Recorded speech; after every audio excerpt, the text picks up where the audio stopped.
Hey, everybody. Happy Wednesday. We are 2 weeks away from the end of the year, and my voice knows it. Like, my voice is already gone on the holidays. I'm just so excited here. Today's actually our last cafecito of the year because we're going to take 2 weeks off, as we always do, to rest, to recharge, to reconnect so that we can then start the year strong. So I am very, very excited to have this last cafecito of the year with our good dear friend Amanda Quiroz-Guajardo. Thank you so much for being here and for coming in on this Wednesday to share your wisdom, your story, your voice, everything. So thank you so much.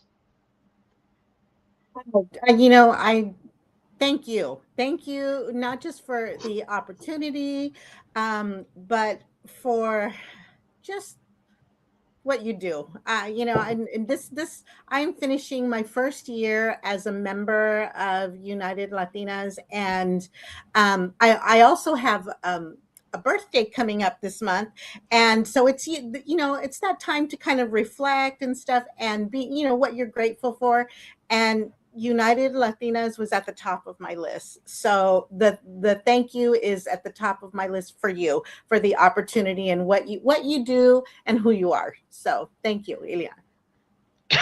Thank you. So today we're here to talk about leading with culture, and culture is so important to us, and it can mean so many things to so many people, depending on who they are, depending on where they work, depending on their environment, depending on even the own definition that they have about culture. So I would love to hear from you. What does this mean to you, and why is this topic, which I know is one of your favorite topics, is Yes. so important to you? Yeah, thank you so much. When I was thinking about what I wanted to share, I just it's my heart, and the heart of my work is cultural leadership. It's helping families, it's helping educators and organizations to recognize that culture, it's not a barrier that we have to overcome. It's a strength that we can build from. So for over oh, now I'm going to date myself a little bit, because for over 30 years I've worked in education, and I've worked in family systems, focusing on trauma. I have focused on resilience, and a lot of my work is on in prevention, especially in Latino and immigrant communities. So my work, when I think about it, centers on just one core belief, that when we strengthen families, we strengthen communities, right? So for almost, now I'm really dating myself, because I'm almost 60. And I say that with pride, because I'm at the season in my life now that it's about clarity.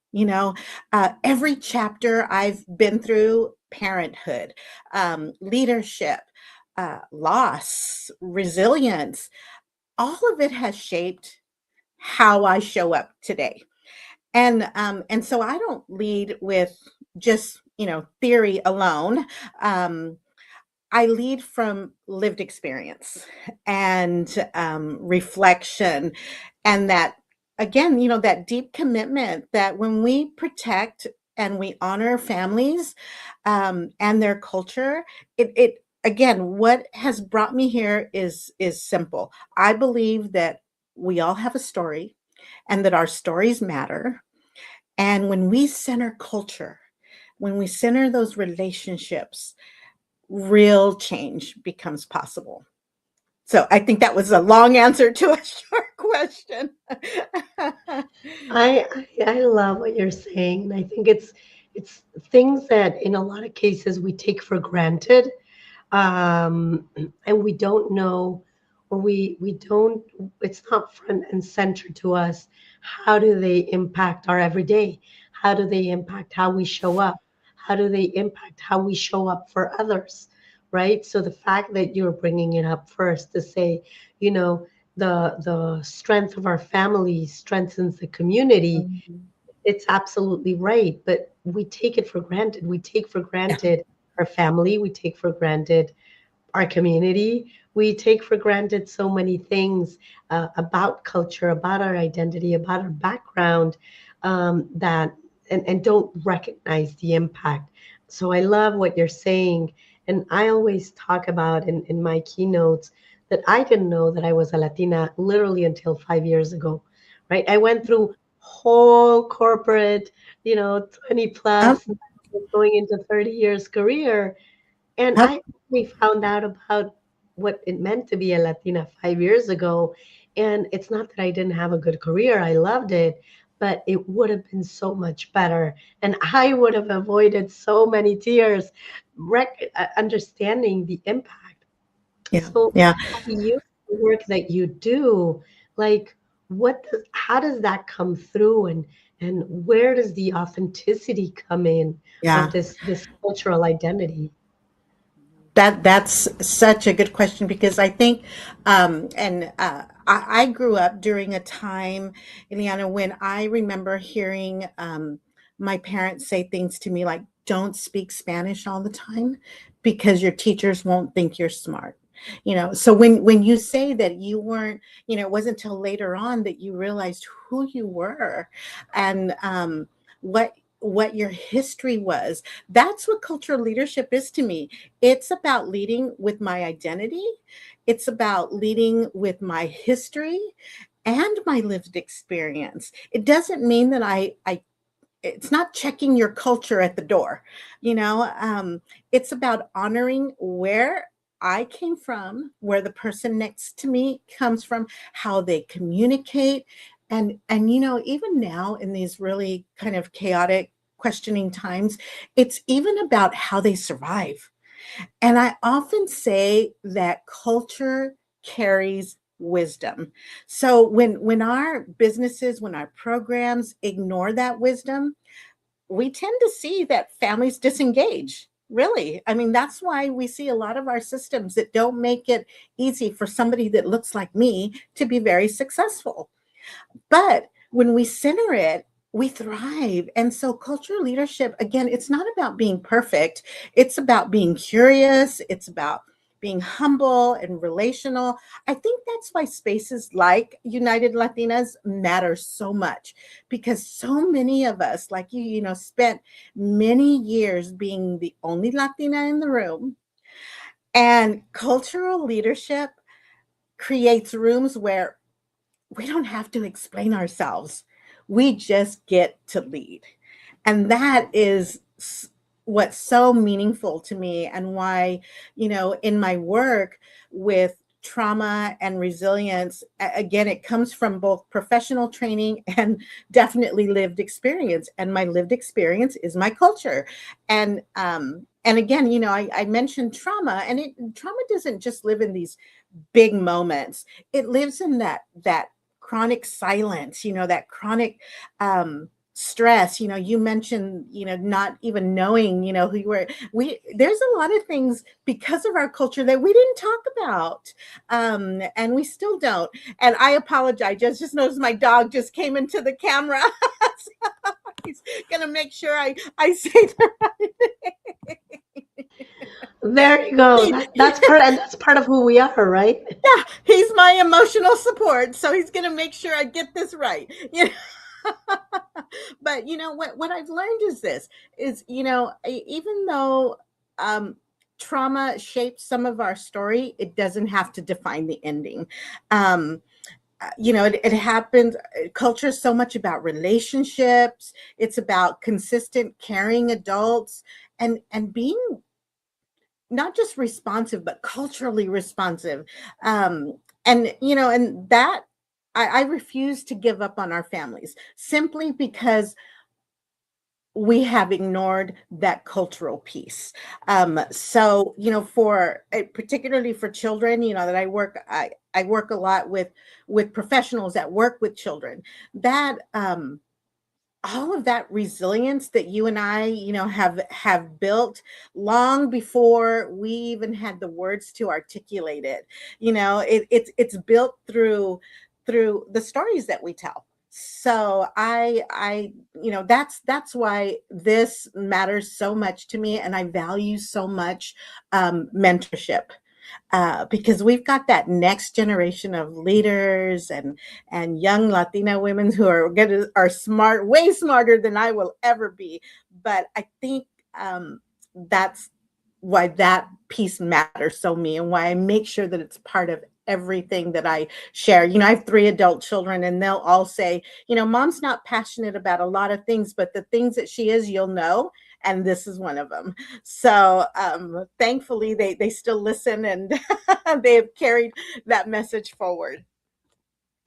I love what you're saying, and I'm also seeing the comments that are coming in. Thank you, Clementina, for joining. Thank you, Olga. And you're right. Many of us are the only in the room, and we don't realize it. Right? I was the only in the room, and it's a very lonely space to be in, and therefore you don't realize that we shift and that we change who we are because we want to assimilate. We want to belong, like all of us. The human race is built on community. We want to be a part of the bigger group, whatever that group is. So when you're the only one, you don't realize, and I had to learn the hard way, right? That the things that I was losing to try to belong to this expected behavior, these expected practices of what leadership meant.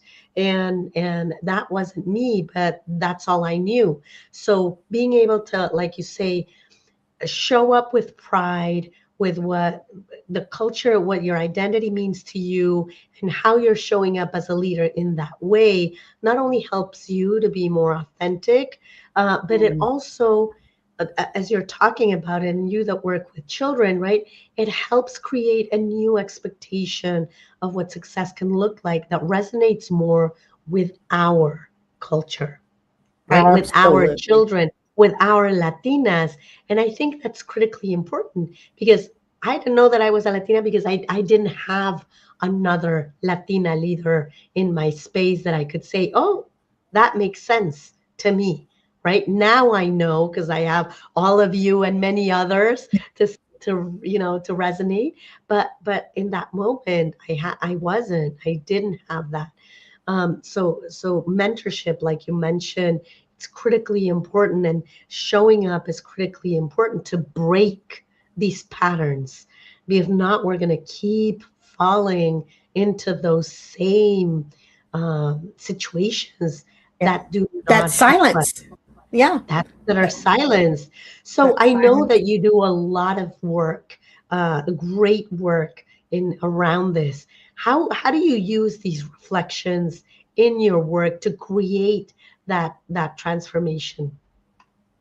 I so one and thank you for asking that, because I just got back from speaking at a conference on cultural leadership, and what I did was I did it, and it was a room of early childhood educators, so it was mainly women, and there was a lot of those women looked like me, um, but what I did was I talked about our cultural leadership DNA. And I literally, if you can think about, back your science elementary school days, and remember looking at what a DNA strand looks like, it's kind of like a little spiral thing that has a lot of things connected to it. So I literally created my cultural leadership DNA. And so I did it as an activity and had all the women in the room figure out what their cultural DNA looked like.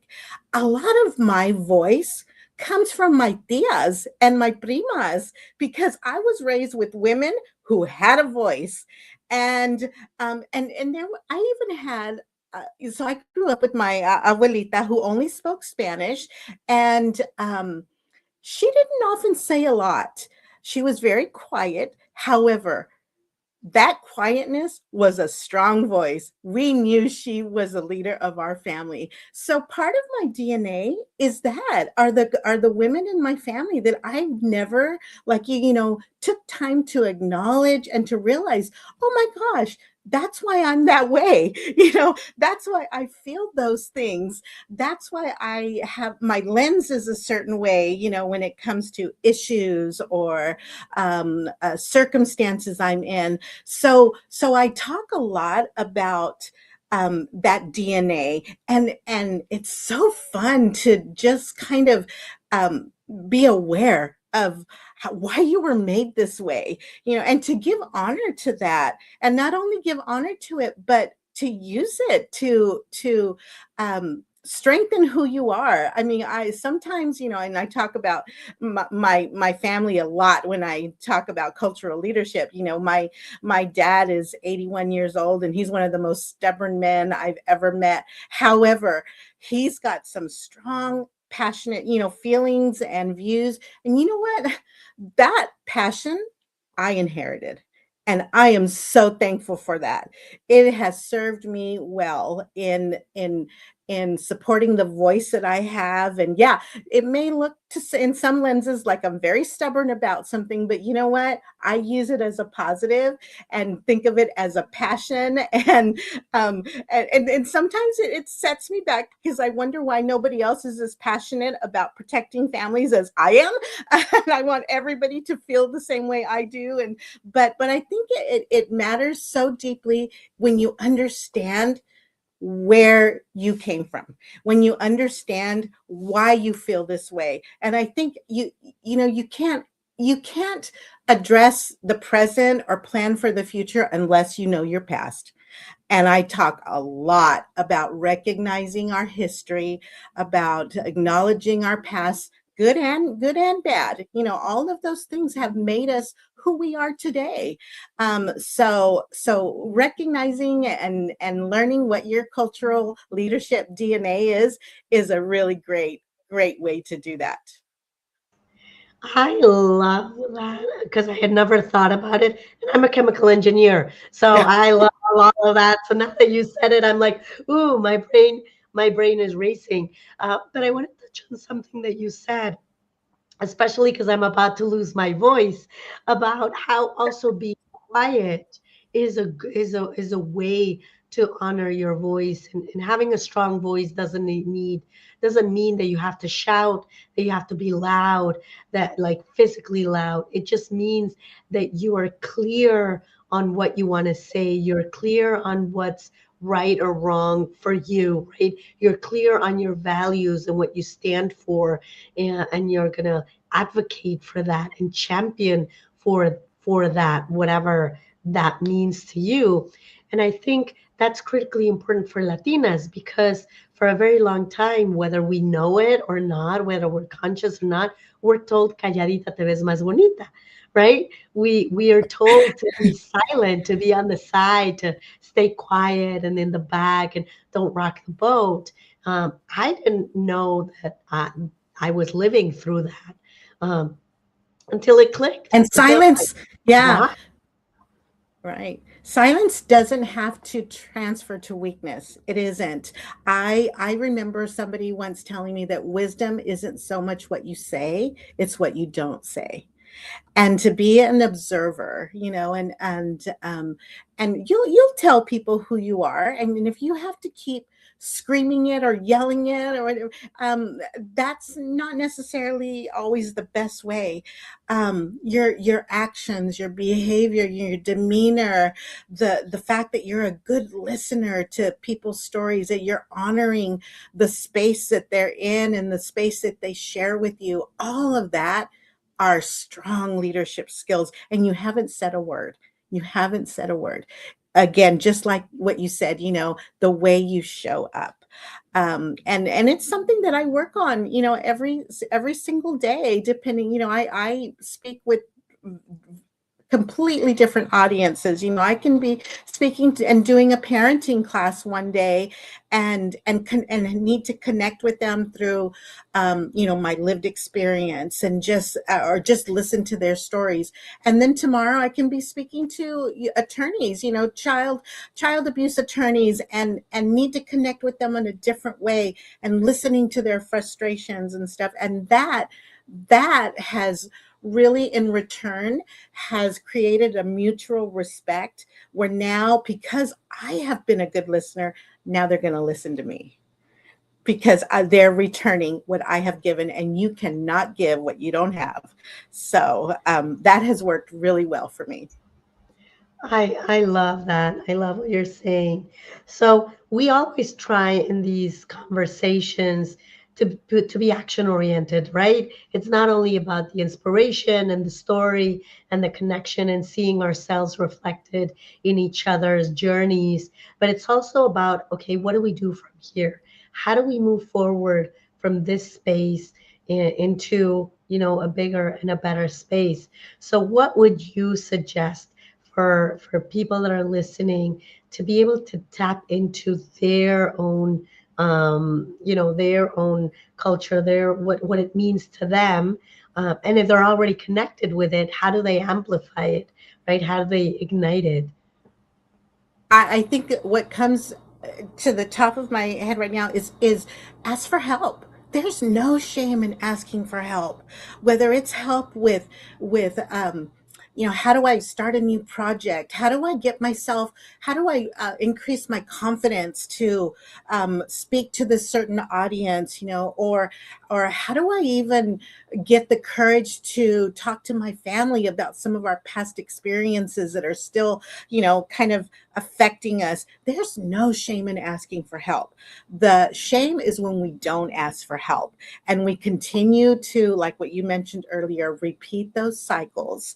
But be that blazer, to break that cycle. And I think that's why mentorship is so personal and important to me, because I didn't always have access to mentors, like you said, who looked like me or understood my cultural context. That mentoring and finding somebody that can share that journey with you, or has been through it before, that changes your trajectory so much. It helps to see, um, it helps people to see that it's what's possible before they even fully believe it themselves. I mean, I never thought I remember telling myself, man, I'm gonna know that I've made it, whatever that means to you. I'm going to know that I've made it when I have my own business, and I'm speaking at conferences at, national and international levels, and I'm doing research. And you know what? I mean, I'm almost 60, and guess what? That's what I'm doing right now. I never fully believed it for myself, but because I was able to change my trajectory, I asked for help. I found my people. I found my support system. And especially for Latinas, and mentorship isn't just professional. It's relational. It's someone saying, you know what, you belong here. Your voice matters, and you don't have to do this alone. I truly love that, and I think that is very, very, very important. Um, as we head into the end of this cafecito, but also the end of the year, it to me it's a moment of to pause and reflect and look at all the good things that we've accomplished, because we don't celebrate ourselves enough, and then create that platform for us to create a bold move next year. So I'm going to do a shameless plug, by the way. Check out my breakthrough blog that I just launched. And look for me at my LinkedIn page. So what is your like one thing advice as people head into your one thing that you're telling them for 2026? Great question. So I think as we close out the year, um, I would probably want to remind listeners of this. You don't have to rush your becoming. What's next for you? You don't have to rush that. Growth, again, like we talked about, isn't always loud.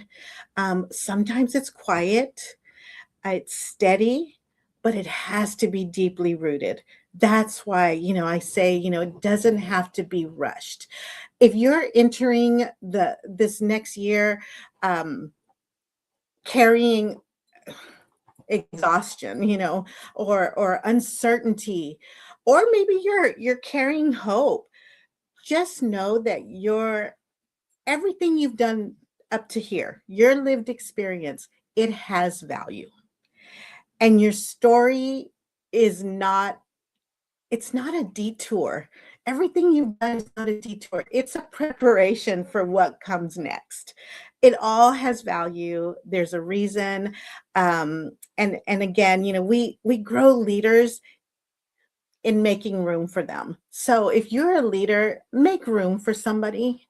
And if you are aspiring to be mentored and just, in the um, a lot younger than I am, find somebody who will make room for you. That's how we change. That's how because the more we know, we get better, right? We get better by refusing to forget who they're meant to serve and who you're meant to be. I love that. And United Latinas is a great community to find somebody Absolutely. to mentor, to sponsor, to champion you, or just to listen to you and see yourself reflected. Because those of us that are the only ones in our spaces, you'll find a lot of Latinas here that your story might resonate with them and the other way around. Amanda, thank you so much for being here with us, for closing us the year with your wisdom and this sense of encouragement. I couldn't have asked for a better guest to set us up. And everybody, like, take this moment, take the next couple of weeks to be with yourself, obviously to be with your family and those that you love, but also take a moment for you. Because especially as Latinas, we keep serving others and we forget that we need to put the oxygen mask on ourselves as well so that we could start refreshed, re-energized, and with a lot of power for the year to come, which I am so positive that it's going to be an amazing year. I'm so hopeful about that. Check us out, check our magazine. At unitedlatina.com/slash magazine, because there, if you don't know who to reach out to, you'll find a lot of great Latinas there that you'll be able to reach out to, that you'll be able to connect with. And then just continue to follow us here on our different pages, and make sure that you connect with me, that you connect with Amanda, that you connect with all of us, because you're not alone. Thank you so much for being part of our journey during this year. And I hope you have a wonderful and an amazing holiday season. Thank you, Amanda, from the bottom of my Thank heart. you. Thank And you. see you next year. We have a lot of surprises, so stay tuned. Have a good one, everybody.